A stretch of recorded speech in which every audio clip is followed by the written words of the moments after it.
Just ahead, Dr. Michael Youssef with a very unique episode of Leading the Way. Western civilization is under attack. Discover the shocking alliance behind it all.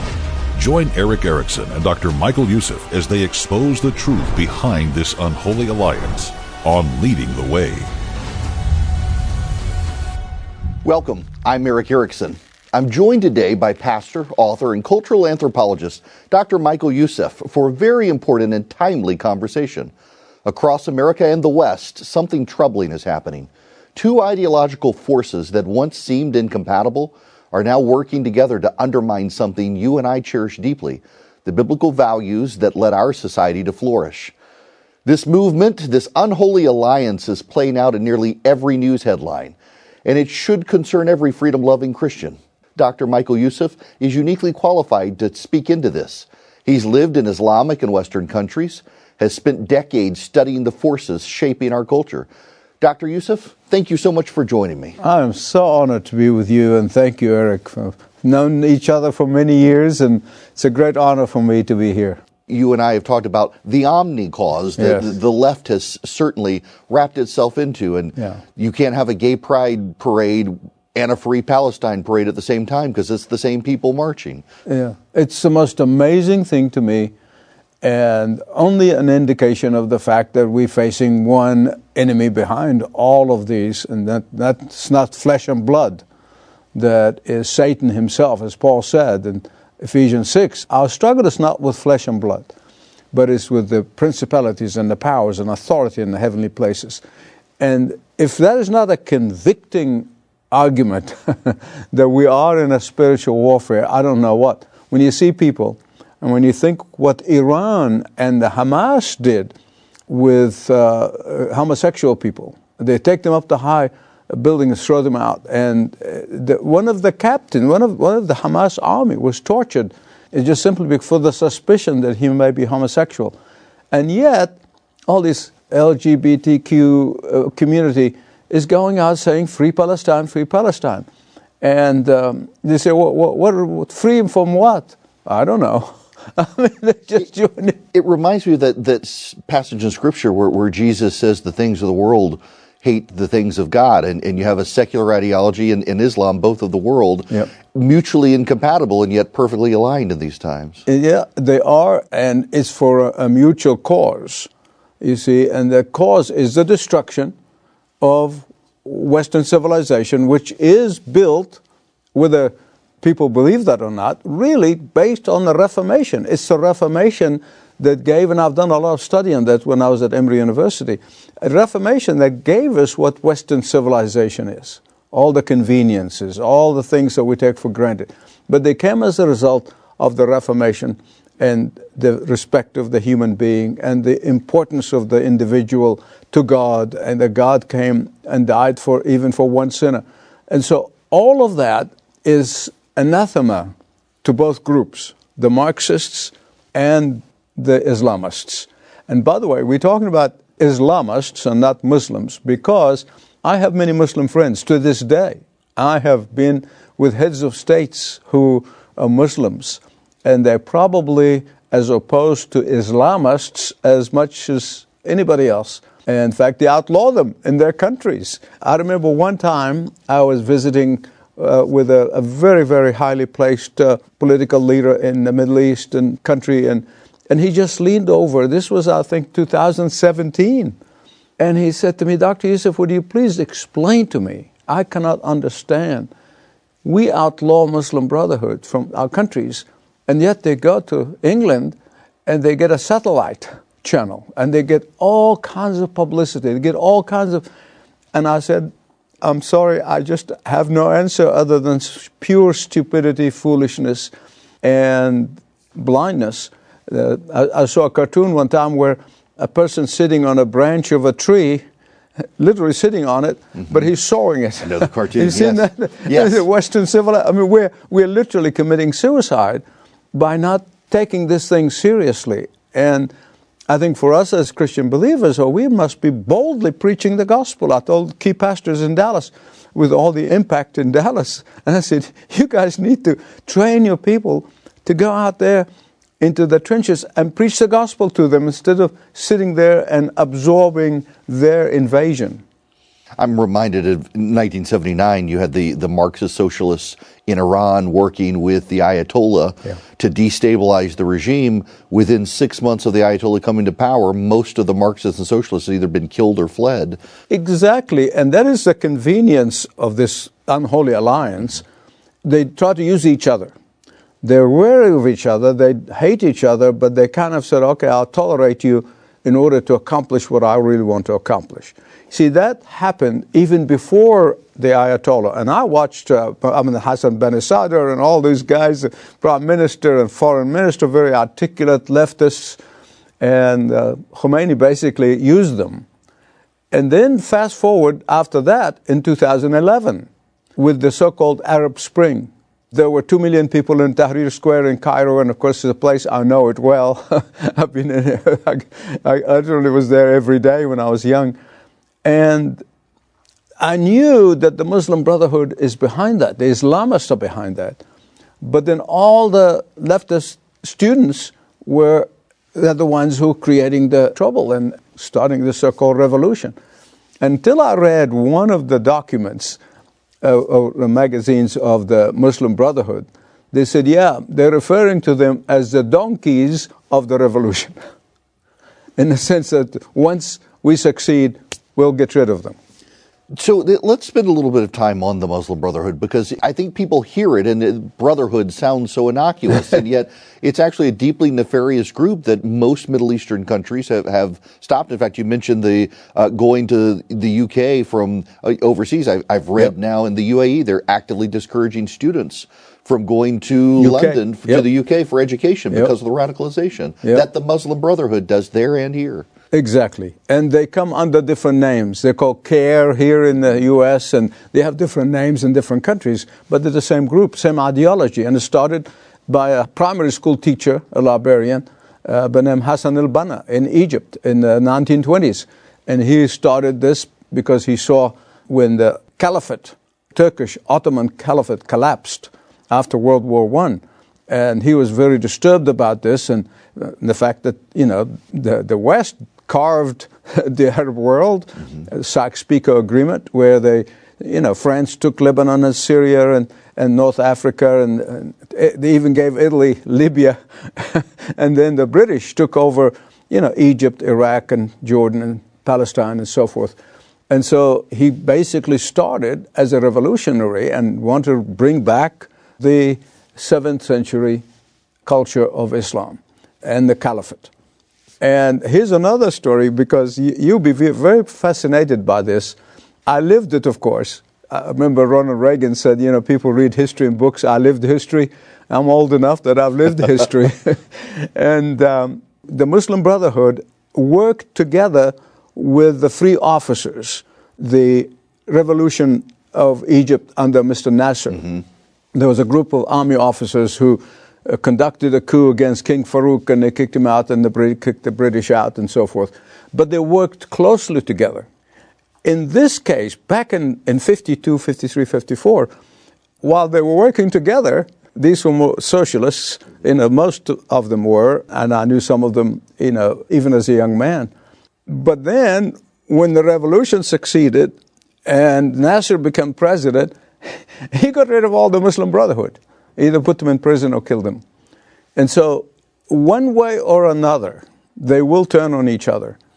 And that is why we need to be wise as serpents.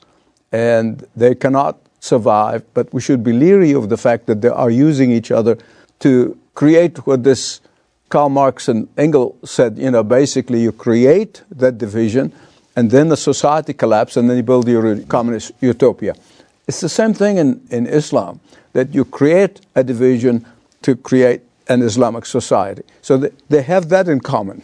One of the aspects that I think a lot of people don't understand is when you think of people of faith, you tend to think of honest, truthful people. And yet in Islam, you are given permission to lie, to subvert other cultures, to embed within those cultures. Yes. This taqiyya, was known as in the jurisprudence, taqiyya, really started at the time when there was a Shia-Sunni war over the succession of the Prophet. And so the Shiites came up with that it's okay to lie to your enemy until you succeed. But then got adopted by all branches of Islam, Sunni, Shiite, and it's okay to not only lie, but deceive your enemy, because that's a virtue. You're in Sabil Allah, you're fighting in the way of God, and therefore you have God's blessing no matter what you do. You're listening to Leading the Way with Dr. Michael Youssef, author of the soon-to-be-released provocative book, An Unholy Alliance. Learn more at ltw.org. So now we have this divide between Islam, the advance of the Muslim Brotherhood, and this working with progressive secular atheists who want nothing to do with religion in this unholy alliance to what progressives see as advancing hostility towards traditional faith values, biblical values, and the Muslim Brotherhood, the Medina Muslims, if you would, riding on it to invade the country. And the progressives don't even see it coming, it seems like. No, and they choose those passages where it says fight against even the people of the book. Because then the first says, listen to them, get their advice. Later on it says, fight against them, Jews and Christians, because they're friends of one another. And so they use those passages, they take them out and they said, this is our day, this is our time, we're going to rule the world, and the only way we're going to rule the world is that we're going to create this chaos in order to have an opportunity. On the Shia's point of view, it said, opportunity for the Mahdi to show up, because the 12th Imam supposedly disappeared in infancy, and he's hiding somewhere. He's going to come back when the world is in chaos. That's why the Iranians want to create a chaos, so that they force the Mahdi to come in. From the Sunni point of view, this is the way to give a rise to a new caliphate, the successor to the Prophet. And progressives in this country, not only do they not really get religion, they have their own. I mean, I would argue secularism is a religion. Of course. That it can ride on the coattails of what the Muslim Brotherhood is doing. And so now they're helping in places around the country where Christianity is treated as hostile. Islam is openly embraced by progressives. You go San Francisco, Michigan, now certain parts of progressive territory in Texas where progressives are welcoming this in. In Canada, there are some churches that are inviting, once a month, they invite the local imam to preach the sermon. Wow. And with this whole Chrislam thing, started in Nigeria, but is now in so many of the mainline denominations, I call them the apostates, who have turned their back on the truth of the gospel and become universalists. And in showing how kind they are, right. they invite We're all going to heaven. Yeah. Well, why don't you have the imam invite the preacher, come and give a sermon in the mosque once a month? Oh, no. And the very reason why they wanted not just build any building as a mosque, particularly in England and here, the greatest victory is when they take a church and they'll buy it. And they just bought 3 in northeast of the United States. Mm-hmm. They bought big churches and convert them into mosques. That is the height of victory, that ours is the true religion. And so if you give them a piece of land to build, it's okay, but not as victorious in their mind as to be able to buy a church, take the cross down, put the crescent, and make it a mosque. You mentioned that near me is a primitive Baptist church, very historic. The congregation faded. It was bought and turned into an Islamic center, and they kept the stained glass windows of Abraham and of Moses. They even kept the stained glass window of Jesus. They took out the stained glass window of the cross. Well, of course. And because they say, well, these are prophets, that we acknowledge them as prophets. And again, so every Friday they go there, they say, we're victorious. We have taken that and turned it into Allah's house of worship. And therefore, that's our victory. Hagia Sophia, as you know, was for a long time a museum, and they still have some of the Christian semblance, which was built to be the largest church in the world. But then Erdogan came in and said, no, we're going to turn it back into a mosque. And it's not only one. 2 other churches in Turkey, he done the same thing. Now, here's the problem. Most people don't understand this. Now, even our politicians, our political leaders, some of whom I love and agree with, but they have no discernment that basically there is a competition between Erdogan in Turkey and the Ayatollah in Iran. Each of them want to present themselves as the true successor of the Prophet. I am the caliphate. And then you get the Saudis, so wait a minute, we're the guardians of the holy sites. You can't take that from us. And so you have that kind of inner war going on over who's being the rightful successor for today. And you got the Islamists on the other hand said, no, none of you guys are. We're waiting for the right successor to rise. And he may be rising from among us. And as you know, ISIS had their own. And then Al-Qaeda had their own successor and believed that to be until they get killed. And then they're kind of looking for a successor. They're still searching.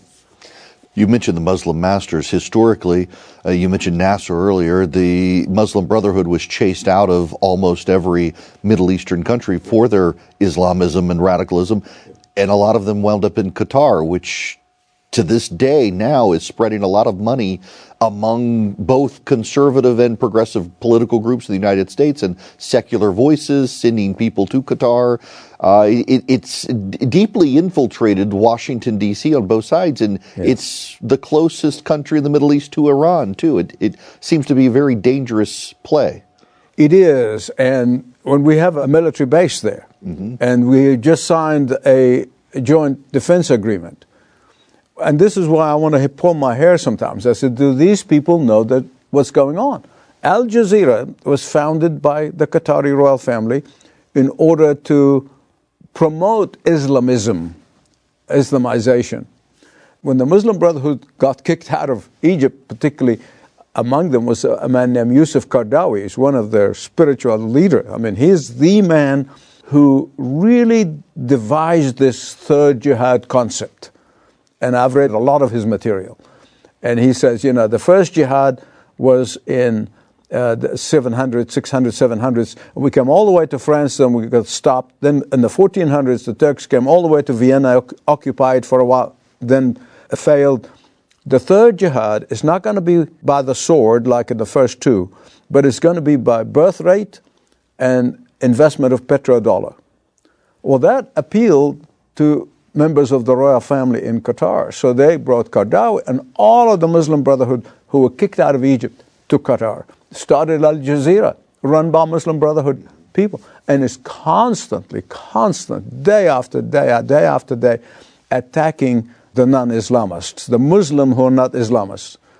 And that's why Qatar has tension with the Saudis, have tension with the Emiratis, have tension with Egypt, they have tension with all the others, because the statistic says that they have spent $6.6 billion on educational institutions in the United States.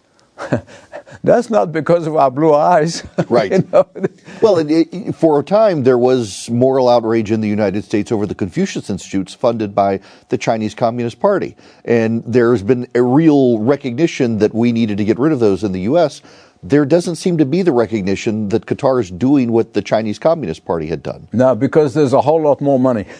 Right. I mean, vast amounts of money. When you talk about billions of dollars, and the moment one outspoken person from a university in the United States be on the media and attacking and so forth, the next thing that university or that college will get, $200 million as a grant to start a Middle Eastern study, which is Islamization.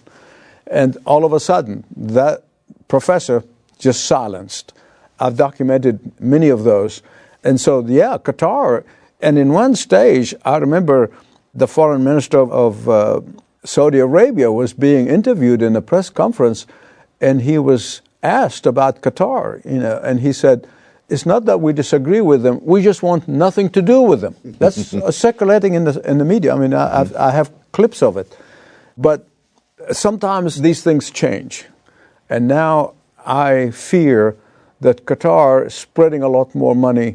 They bought Harrods of London. They bought Barclays Bank. They own so much that whatever Qatar says to the British government, they have to listen to it very, very carefully. They gave the king suitcases worth of $500 euros. $3 million just came in to his charity. Well, it's not illegal, but they don't do this just because they love the British. Right. They do it because that's their agenda, and they're driven by that group of people in Qatar. Muslim Brotherhood, they're probably very few of them even Qataris. The Egyptians, the Syrians, the Palestinians, and Hamas headquarters, and even the Taliban. They have a major presence in Qatar, and they have an office there. And they're constantly speaking, saying one thing about Afghanistan, and the truth and the reality is exact opposite.